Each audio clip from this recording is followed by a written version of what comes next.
जब एक Muslim person ने मुझे कॉल किया आकाशिक रीडिंग के लिए, अपनी कुंडलिनी देखने के लिए कि मैम देखकर बताओ कि मेरी कुंडलिनी जागृत हुई है या फिर नहीं। तो ये सब कुछ मेरे लिए बहुत ही मतलब एकदम नया था। मैं आश्चर्य में पड़ गई कि इस धर्म में भी ऐसा होता है। जय माँ काली, कैसे हो आप सभी। आज जो कुछ भी मैं आपको बताने वाली हूँ, पहले तो मुझे भी इस पर विश्वास नहीं था, पर अब विश्वास हो गया है। चूँकि बहुत सारे अदर जो धर्म के लोग हैं वो मुझे कॉल करते हैं अपनी रीडिंग करवाने के लिए। मैं आकाशिक रीडिंग करती हूँ जिसमें आपकी ऑरा स्कैनिंग हो जाती है, नेगेटिविटी चेकिंग हो जाती है, प्लस आप अपनी कुंडलिनी का स्टेटस या फिर साधना से रिलेटेड जितने भी क्वेश्चन होते हैं वो सब कुछ मैं कवर कर, जो कुछ भी मैं लोगों की मदद कर पाती हूँ वो सब कुछ मैं उनको बताती हूँ। शुरू में जब मैं यूट्यूब पे काम कर रही थी तो मैंने वहाँ पर अपना नंबर ऐड किया कि इस नंबर पर आप सभी कॉल करेंगे, जितने भी लोगों की समस्याएं हैं साधना से रिलेटेड, ध्यान, कुंडलिनी, तो मुझे कॉल करेंगे, मैं उनका समाधान दूंगी। तो वहाँ पर भी मुझे बहुत सारे ऐसे कॉल आते थे जो दूसरे धर्म को फॉलो करते थे। यहाँ तक कि विदेशों से भी कॉल आते हैं। अब मैंने इंस्टाग्राम पे नंबर शेयर किया तो यहाँ पर भी अलग अलग धर्मों के लोग आते हैं, चाहे वो क्रिश्चियन धर्म के हो, चाहे सिख धर्म के हों, जैन धर्म के हों, हिंदू धर्म के हों, मतलब सभी धर्म के लोग ये जानने के लिए कॉल करते हैं कि उनकी कुंडलिनी शक्ति कितनी जागृत हुई। शुरू में तो मुझे ये सब कुछ नया था मेरे लिए, मतलब कि दूसरे धर्मों में भी ये सब कुछ होता है।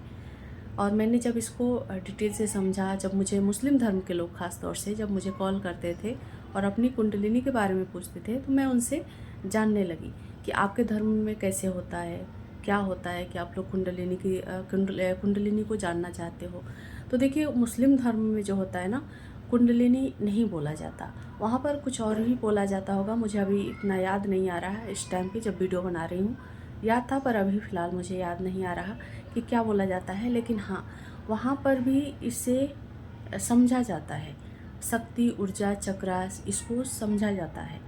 जैसे हम लोग मंत्रों को जाप करते हैं, वहाँ पर भी कुछ आयतें होती हैं, कुछ जो भी उनका होता है, कुरान वगैरह में लिखा होता है, उसको वो लोग पढ़ते हैं। और जैसा हम मानसिक जाप करते हैं, अजबा जाप करते हैं, वैसा वो लोग भी उसको जपते रहते हैं। और इस वजह से उनकी भी ऊर्जा उनको महसूस होती है, उनके चक्र एक्टिव होते हैं, उनके चक्र भी वैसे ही काम करते हैं जैसे हम हमारे करते हैं। सिंपल सी बात है कि हम सभी इंसान एक जैसे हैं, हमारा रहन सहन, खान पान, शरीर की बनावट, सब कुछ एक जैसी है, तो ऊर्जा भी एक जैसी होगी। लेकिन हमें लगता था, मतलब मुझे ख़ास तौर से यही लगता था, मैं अपनी बात कर रही हूँ, दूसरों की मैं नहीं जानती, मतलब मुझे इतनी जानकारी भी नहीं थी। मुझे ऐसा लगता था कि सिर्फ मंत्रों में शक्ति है और सिर्फ हम मंत्रों को जाप करेंगे तो ही हम कुंडलिनी को जागृत कर पाएंगे या फिर हमारे चक्र एक्टिव होंगे, हम उस ऊर्जा को महसूस कर पाएंगे। लेकिन ये भ्रम टूट गया। क्रिश्चियन धर्म के लोग अपने जो भी बाइबल में है, जो कुछ भी उनके रिचुअल हैं, उनको फॉलो करते हैं तो उनकी कुंडलिनी एक्टिव होती है।